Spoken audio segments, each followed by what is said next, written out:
em verdade te digo, que aquele que não nascer de novo, não pode ver o reino de Deus.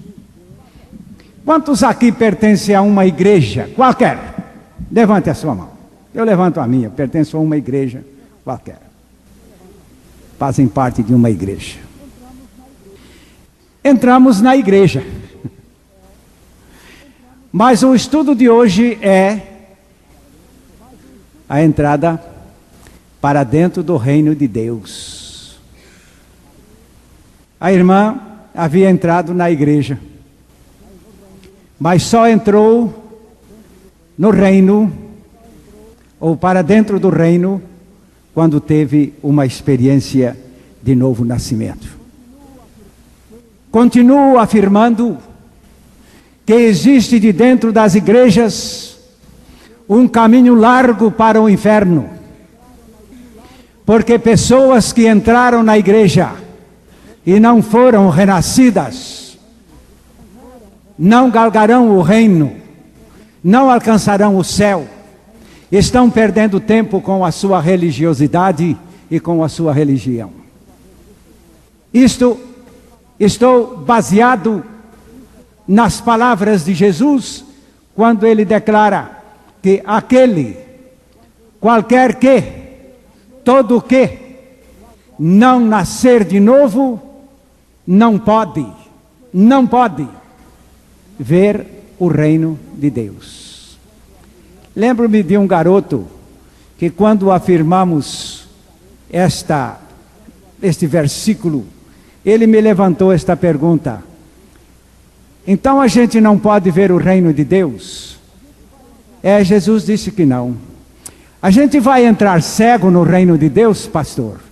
Eu disse: assim fosse, meu filho. O negócio é que você não vai ver o reino de Deus, porque não vai entrar lá. Então eu lhe fiz uma pergunta: você está vendo Nova York? Você está vendo Nova York? Ele disse: não, senhor. Sabe por quê? Ele disse: porque eu não estou lá. É exatamente quando Jesus disse: não pode ver o reino de Deus, porque de fato não vai entrar lá. Então eu lhe respondi: eu não estou vendo Washington, eu não estou vendo Tóquio, eu não estou vendo Paris, porque também não estou lá. Mas eu estou vendo o reino de Deus, porque entrei nele pela regeneração. E agora falamos então desta palavra reino. Quando Deus criou o homem,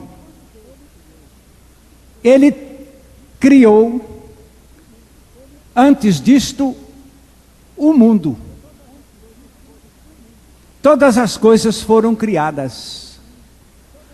E lá no texto de Gênesis 1,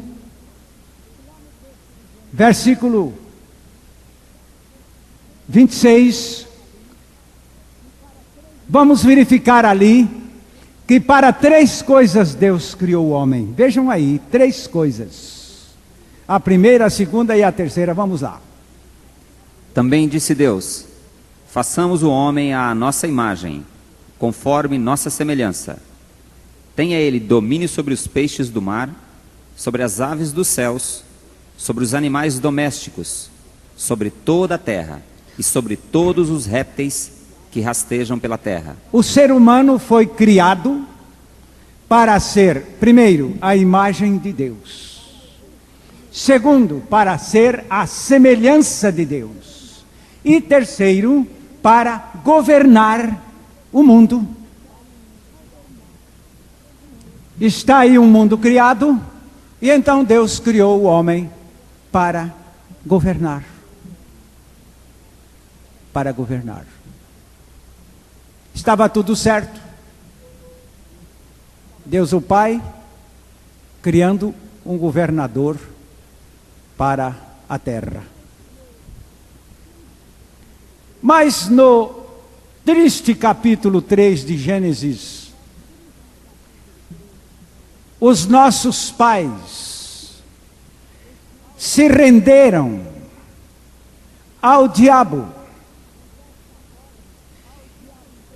E desta forma, o reino que também se achava em mãos do homem, passou a ser controlado por aquele a quem ele se rendera. Foi desde ali, da queda do homem, que o governo deste mundo ficou nas mãos de Satanás. Vai mal para qualquer pessoa que negue este poderio do diabo na face da terra ainda hoje. A primeira parte encontramos no capítulo 14 de João, este verso mostrando que, versículo 30, mostrando que o diabo é o príncipe deste mundo. E isto disse o Senhor Jesus Cristo. Já não falarei muito convosco, porque aí vem o príncipe do mundo, e ele nada tem em mim. A primeira coisa que o Senhor Jesus disse, ele é o príncipe deste mundo. Você está ouvindo? É o diabo. E a outra coisa interessante é que Jesus disse, eu não vim aqui ser o sócio dele. Eu não tenho nada com ele. E ele tem nada comigo. Este mesmo Jesus aponta o diabo como príncipe deste mundo no capítulo 16 de João, o versículo 11. Do juízo, porque o príncipe deste mundo já está julgado. É verdade que ele já está julgado. Mas ainda continua reinando, porque ele tem os seus súditos. E súditos muito devotos, que não podem ficar sem ele. Um dia eu havia afirmado que um certo cidadão, o senhor precisa nascer de novo para entrar no reino de Deus. Ele disse, mas e se eu não nascer de novo? O senhor não vai para o reino de Deus. O senhor vai para o inferno. E ele me fez esta pergunta: por que ir para o inferno? Ele disse, para o diabo não ficar sozinho lá. Ele precisa de companheiros. O senhor não acha que isso tem graça? Porque se Deus com tanto amor está lhe atraindo para o seu reino, querendo a sua salvação, e o senhor rejeitando, o que é que o senhor espera? E se o senhor quiser saber por que ir para o inferno, a minha primeira resposta é para o diabo não ficar sozinho lá, para que ele tenha companheiros.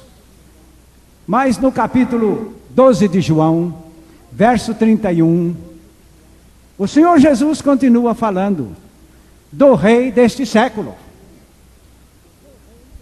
Chegou o momento de ser julgado este mundo, e agora o seu príncipe será expulso. E é o que acontece. O príncipe deste mundo está sendo expulso de cada lugar e de cada ponto onde alguém, em nome de Jesus, lhe ordena a sua retirada. Nós temos no capítulo 4 de 2 aos Coríntios, versículos 3 e 4, mostrando que ele tem a sua grande chave básica para governar. Este é o processo para governar este mundo, segundo este mundo, o mais sábio. Está aí na palavra. Mas, se o nosso evangelho ainda está encoberto, é para os que se perdem que está encoberto, nos quais o Deus deste século cegou os entendimentos dos incrédulos, para que lhes não resplandeça a luz do evangelho da glória de Cristo, o qual é a imagem de Deus. Ele tem um método muito sábio, segundo ele e segundo o mundo, para governar. E você sabe, realmente este é o melhor método. É manter os súditos sob ignorância. A sua grande arma é a ignorância. Eu estava observando, não há muito tempo, um político, desses que a gente poderia chamar até de deputado, e a gente podia perceber perfeitamente a sua maneira tão periférica em tratar com as pessoas, e a gente podia perceber perfeitamente que a coisa que mais lhe interessava era manter as pessoas na ignorância. Olhe, tudo está bem, tudo está maravilhoso, tudo está de vento em popa. Sabem, o Brasil é a melhor nação do mundo. O Brasil é o país mais feliz do mundo. Esse país já está melhor do que o céu. E o povo, então, fica todo feliz, todo contente, sorridente. A gente tem a impressão da expressão da ignorância neste estado enganoso, como se governa o povo neste mundo. Eu sei de um tratado onde os sábios de Sião declaram: a força mais poderosa da face da terra é a força da multidão, a força do povo, a força de muita gente. Mas o melhor processo para controlá-la é mantendo esta multidão debaixo da ignorância, fazê-la controlada assim, sem saber como, sem saber onde, sem saber porquê, nem saber para quê, porque esta é a maneira certa de se governar da maneira enganosa, como é o propósito de Satanás. Mas é bem ao inverso disto, meus amados, o governo de Jesus. Que coisa maravilhosa que é este evangelho que vem de uma maneira tão preciosa para tirar o homem da ignorância e fazê-lo esclarecido e fazer dele um discípulo real pela regeneração. No capítulo 26 de Atos dos Apóstolos, o versículo 18 nos mostra que evangelizar é abrir os olhos de um povo, é converter este povo das trevas para a luz, para lhes abrir os olhos e convertê-los das trevas para a luz e da potestade de Satanás para Deus, a fim de que recebam eles remissão de pecados e herança entre os que são santificados pela fé em mim. Quando Jesus disse: conhecereis a verdade, e a verdade vos libertará, Ele não quer uma pessoa iludida a segui-lo. Eu me lembro quando Jesus passava por Jericó, ele trazia atrás de si uma multidão imensa, imensa, 10, 15, 20 mil pessoas, era o que poderíamos pensar, uma multidão imensa. De repente, o Senhor Jesus deixa aquela enorme multidão no meio da rua e vai lá para debaixo de uma árvore para buscar um homem por nome Zaqueu. E ele quis ter contato com Zaqueu, sabe por quê? Porque havia ali atrás um texto dizendo o seguinte: e Zaqueu desejava conhecer quem era Jesus. Ele não queria ser um como tantos. Ele queria conhecer a Jesus. Toda esta gente que faz questão, antes de qualquer coisa, de conhecer, é a gente que serve para Deus. Porque Ele precisa nos abrir os olhos, Ele precisa nos trazer a revelação dos seus fatos, Ele precisa nos trazer também o que é o mal, o que é o outro lado da adversidade em que se tem vivido. Ele quer fazer a diferença entre as coisas velhas e as coisas novas. Ele quer fazer a diferença entre uma natureza ímpia e uma natureza santa. Ele quer a diferença entre o que é um perverso e o que é uma nova criatura. Sem esse esclarecimento, não vale a pena tomar o reino de Deus.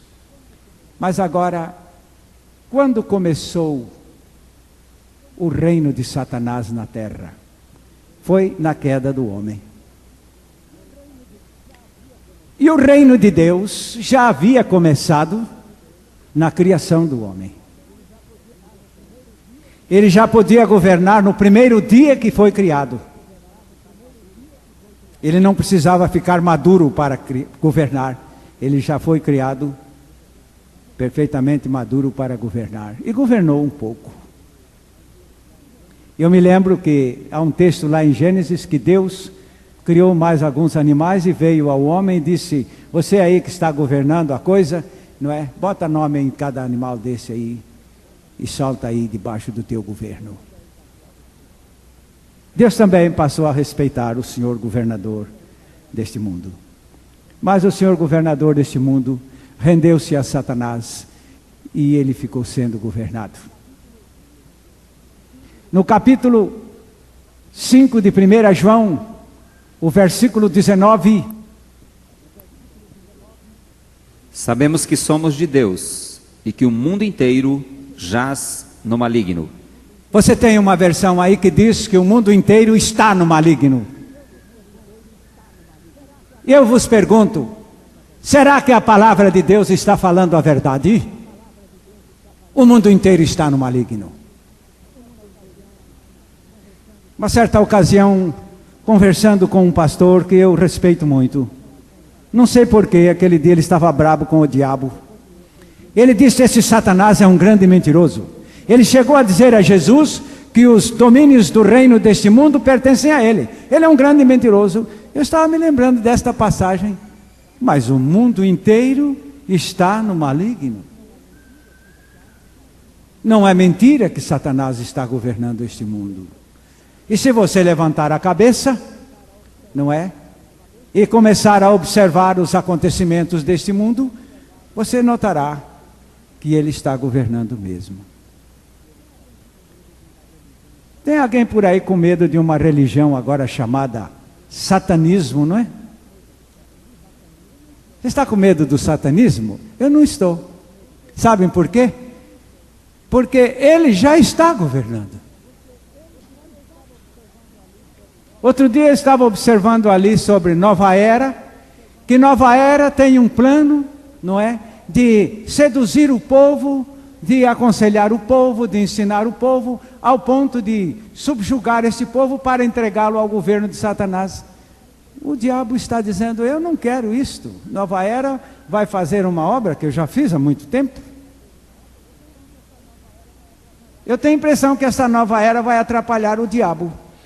E neste caso, o ponto fundamental é que o mundo já está sob o satanismo. Ele é o Deus deste século. O mundo está no maligno. Ou você não crê na Bíblia? Está. Quando Jesus disse lá em João 10:10, e ainda mostrando bem as características do governo do diabo neste mundo, estão ali. O ladrão vem somente para roubar, matar e destruir. Eu vim para que tenham vida e a tenham em abundância. Depois que ele descreveu o governo do diabo, mostrando que é um tríplice programa, roubar, matar e destruir, ele disse: o meu é um só. É um só. O meu é dar vida, e esta vida será abundante em cada pessoa que a receber, que a experimentar. E agora então, meus amados, como contornar esta situação? Porque o mundo está no maligno. Foi o que Jesus teve que fazer. Em Daniel, livro de Daniel, no capítulo 7, os versos 13 e 14, já e mesmo antes se profetizava da vinda do Filho do Homem para estabelecer o reino eterno, este reino de Deus.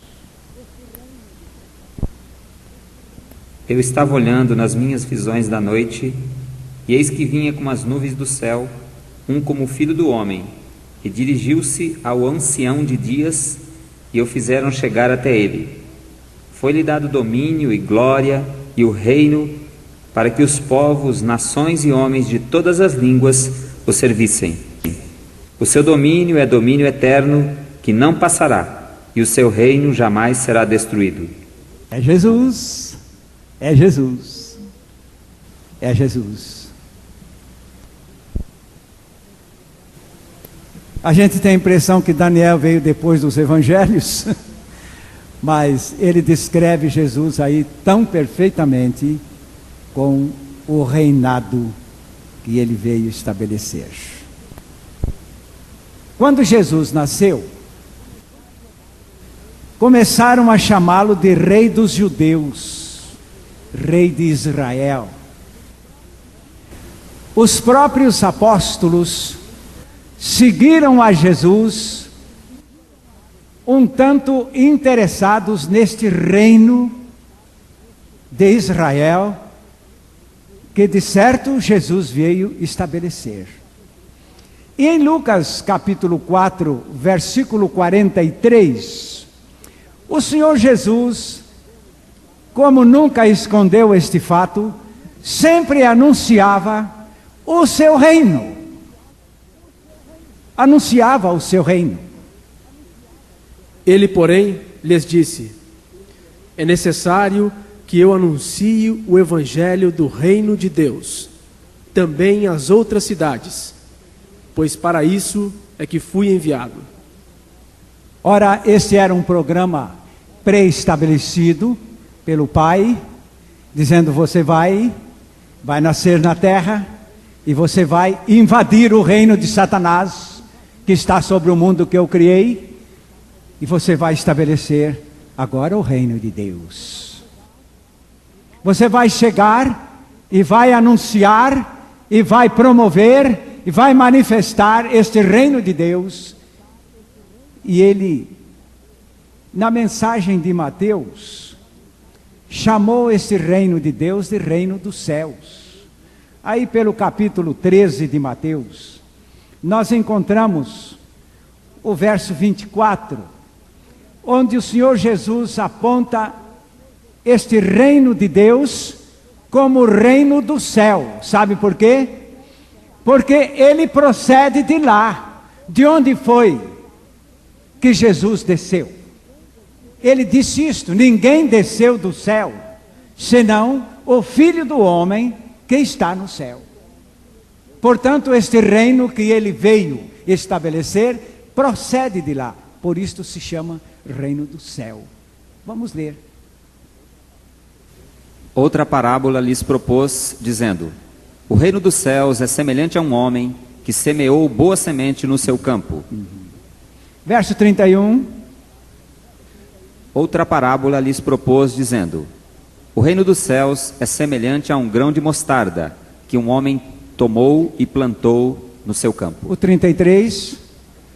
Disse-lhes outra parábola: o reino dos céus é semelhante ao fermento, que uma mulher tomou e escondeu em 3 medidas de farinha, o até 44. ficar levedado. O reino dos céus é semelhante a um tesouro oculto no campo, o qual certo homem, tendo-o achado, escondeu. Já no Evangelho de Marcos, é apresentado este reino dos céus como reino de Deus. Em Marcos 4, nós começamos aqui a descrever este reino dos céus, chamando-se reino de Deus. Verso 11. Ele lhes respondeu: a vós outros vos é dado o mistério do reino de Deus, mas aos de fora tudo se ensina por meio de parábolas. 31. É como um grão de mostarda, que, quando semeado, é a menor de todas as sementes sobre a terra. 26. Disse ainda: o reino de Deus é assim, como se um homem lançasse a semente à terra. E o verso 30. Disse mais: a que assemelharemos o reino de Deus? Ou com que parábola o apresentaremos? E agora, meus amados, nós temos aqui na terra, agora em plena função, dois reinos. Dois reinos. Já vimos com muita clareza, Satanás está reinando neste mundo e o mundo está no maligno. E vimos também com clareza que Jesus veio a este mundo para estabelecer o reino dos céus, ou por outra que procede dos céus, o reino de Deus, que é o governo de Deus sobre as pessoas que se achegam a este reino. Em Lucas, capítulo 14, versículo 15. Ora, ouvindo tais palavras, um dos que estavam com ele à mesa disse-lhe: bem-aventurado aquele que comer pão no reino de Deus. Parece que esta pessoa entendeu bem o que significa reino de Deus e declarou ao Senhor Jesus esta preciosa verdade: feliz é aquele que comer pão dentro do teu reino, ou dentro do reino de Deus. Uma vez, falando deste reino de Jesus, ele confrontando-se com Pilatos, no capítulo 18 de João, e o Pilatos que inquiria a respeito de Jesus, a respeito de suas atividades, a respeito de sua ocupação. E então Jesus expôs logo em poucas palavras o que era a sua missão, e expôs a Pilatos que ele tem um reino. Respondeu Jesus: o meu reino não é deste mundo. Amém. Se o meu reino fosse deste mundo, os meus ministros se empenhariam por mim, para que não fosse eu entregue aos judeus. Mas agora o meu reino não é daqui. Então lhe disse Pilatos: logo tu és rei? Respondeu Jesus: tu dizes que sou rei. Eu para isso nasci e para isso vim ao mundo, a fim de dar testemunho da verdade. Todo aquele que é da verdade ouve a minha voz. Agora temos aqui Jesus declarando que o seu reino não é deste mundo. O mundo jaz no maligno, tem o seu rei. Agora o reino de Jesus não é deste mundo. E ele disse que os seus também não fazem parte do reino deste mundo. Os seus fazem parte do seu reino divino, seu reino celestial. E agora nós temos em Colossenses, no capítulo 1, versículos 12 e 13, esta obra maravilhosa da transferência de pessoas do reino do mundo para o reino de Deus. Por favor, acompanhe isto e vê se isto já aconteceu com você. Se não, você está fora, embora dentro de igreja, fora do reino. Embora dentro de ministério, fora do reino. Embora dentro do que quiser, mas fora do reino. Dando graças ao Pai, que vos fez idôneos à parte que vos cabe da herança dos santos na luz. Ele nos libertou do império das trevas e nos transportou para o reino do Filho do seu amor. Ele nos libertou do império de Satanás, do império das trevas, do império do maligno, e nos transportou para o reino do Filho do seu amor. Este transporte é que se chama novo nascimento.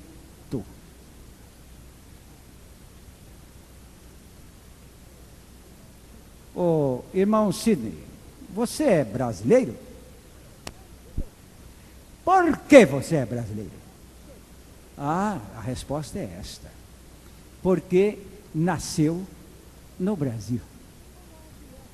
E como é que esta gente quer entrar no reino de Deus sem nascer? Olhem, a única definição que eu tenho é que se alguém quer entrar dentro de um reino sem nascer, é contrabando. Não pode ser outra coisa. As nossas igrejas estão cheias de muambas, não é, irmão Joaquim? Muambas. É ele mesmo que já mandou colocar essa gente aí, que não tem nada para desvirtuar este reino de Deus, que é a melhor maneira de desvirtuá-lo é colocando pseudo-súditos. Parece palavra difícil, mas não é, né? Súditos falsos, que não são regenerados, que não foram transportados do império das trevas, ainda estão dentro do império das trevas, e não estão dentro do Filho amado, do reino do Filho amado. Ainda é um contrabando mesmo aqui. Deixa que a federal vai dar um jeito nele. E agora a palavra de Deus prossegue nos apontando que para se entrar neste reino, só por nascimento. Hoje, entre as nações, existe um sistema de naturalização, um sistema de um modo de passar de uma nação para outra, independente ou fora do nascimento. Mas para dentro do reino de Deus, ninguém vem com passaporte. Tem que vir com o nascimento. O único processo para se entrar neste reino. Agora, o que é o novo nascimento? Mas primeiro vou lhes contar uma mentira. Faz algum tempo, aliás, já não fará muito tempo, porque esta fita está gravada lá em casa, que ouvimos um pastor, e podemos ouvi-lo a qualquer momento, porque a fita está lá, que expôs a glória do reino de Deus neste mundo. Falou tanta coisa boa a respeito deste reino, e disse que as pessoas, para passarem do reino de Satanás para o reino de Jesus, só pelo novo nascimento. E então, ele tornou a coisa tão solene para lançar o seguinte disparate: agora quero dizer aos senhores como é que se pode entrar para dentro deste reino. Vou lhes dizer, preciso ser claro, preciso expressar toda a verdade, mas disse uma grande mentira. Ele disse: entra-se para dentro deste reino pelo batismo.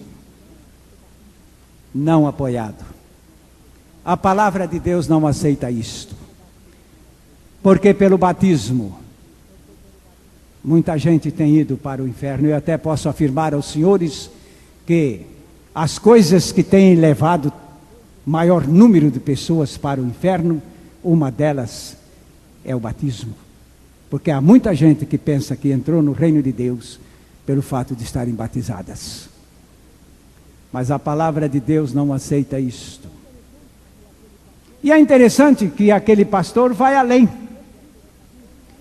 Ele disse o seguinte, que ele tem a impressão que as palavras de um batismo deveriam ser bem assim. Então, a irmã vai ser batizada. Pois bem, então, eu não vou lhe dizer te batizo, eu te mato. Porque ele afirma que a gente morre é no batismo. No batismo. No batismo a gente morre crucificado? Não, no batismo a gente morre afogado, né? Vão se batizar com aqueles pastores do Reino de Deus lá do Ceará. Foram uma madrugada realizar uns batismos e deu a maré e andou carregando bem uns 3 ou 4, não sei se batizados ou candidatos ao batismo, aqueles já foram mesmo, né? Morrendo no batismo. Mas eu quero lembrar os senhores que a nossa morte é com Cristo. E eu vos pergunto, onde foi que Cristo morreu? Foi no Jordão ou foi no Calvário? Respondam. Foi no Calvário? Foi nas águas ou foi na cruz? Onde morremos com Ele? E é só na cruz. Só na cruz. Você não se engane. A gente cita estas coisas com tanta franqueza, não para tripudiar em cima dos enganos das pessoas, mas para abrir os olhos daqueles que estão nos ouvindo. Eu vos devo a verdade. Sabe por quê? Porque vos amo. Se eu não vos amasse, eu vos diria isto: virem-se, danem-se. Mas eu vos amo. Eu quero que saibam a verdade. E agora, naquela cruz, morremos.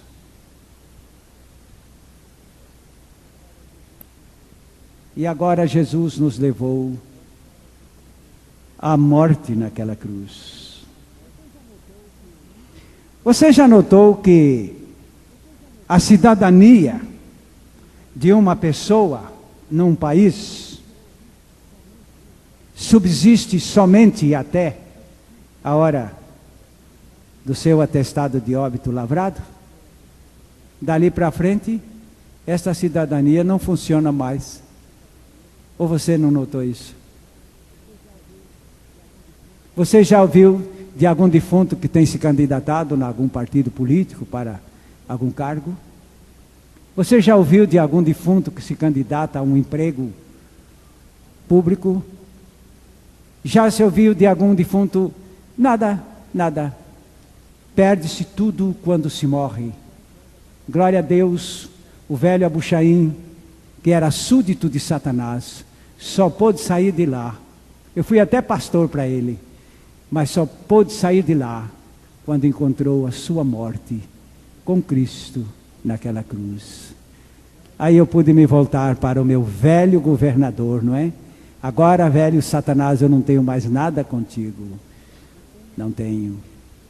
Não tenho porque eu agora estou morto. Eu agora estou morto para você, para o seu reino, para o seu mundo, para todas as suas coisas.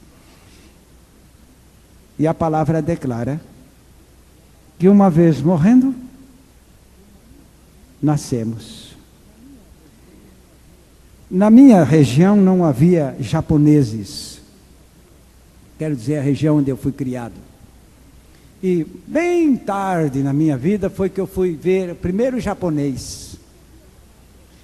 Mas a gente ouvia falar dos japoneses. E comentava-se isto dizendo que se tratava de um povo muito inteligente.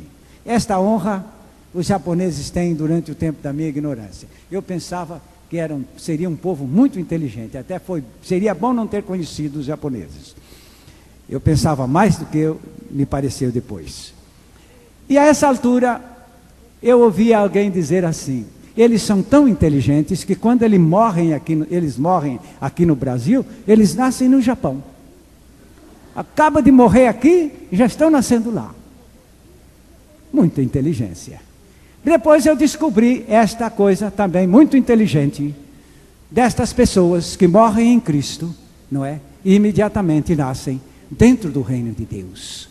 Porque na morte em Cristo, nós temos aqui o nosso desligamento do império das trevas, do império de Satanás. E na ressurreição em Cristo, nós temos uma nova terra, um novo céu, um novo reino, um novo lugar. Ele chama aqui o reino do seu Filho amado. Parece que aqui está o tudo. Aqui está o tudo.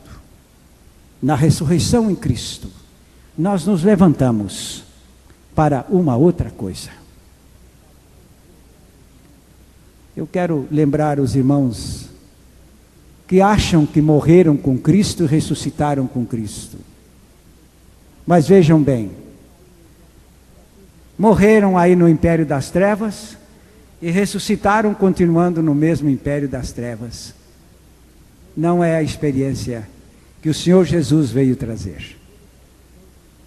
A que Ele veio trazer, ela nos leva à morte no corpo de Cristo, na cruz do Calvário, e ao novo nascimento, pela ressurreição com Ele, numa nova vida, num novo mundo, num novo reino, de tal maneira que entramos neste reino, e Jesus ainda chega a declarar, e não só você entra no reino, mas o reino entra em você. Entra em você. No capítulo 17 de Lucas, os versículos 20 e 21, o Senhor Jesus nos declara que este reino fica dentro, em nós. Quando viria o reino de Deus, Jesus lhes respondeu: não vem o reino de Deus com visível aparência, nem dirão, ei-lo aqui, ou lá está, porque o reino de Deus está dentro em vós. O reino de Deus está dentro em vós. Dentro já é dentro, em é dentro. Esta redundância no grego não é erro, é confirmação, reafirmação, ou ênfase que se dá a um fato. E Jesus então afirma aqui duas vezes: este reino está dentro de cada um de vocês que morreram para aquele mundo desgraçado de trevas de Satanás e nasceram agora neste novo mundo. Novo mundo. Aliás, eu nasci numa cidade que se chamava Mundo Novo, mas era mundo velho do diabo do mesmo jeito. Tive que sair de lá.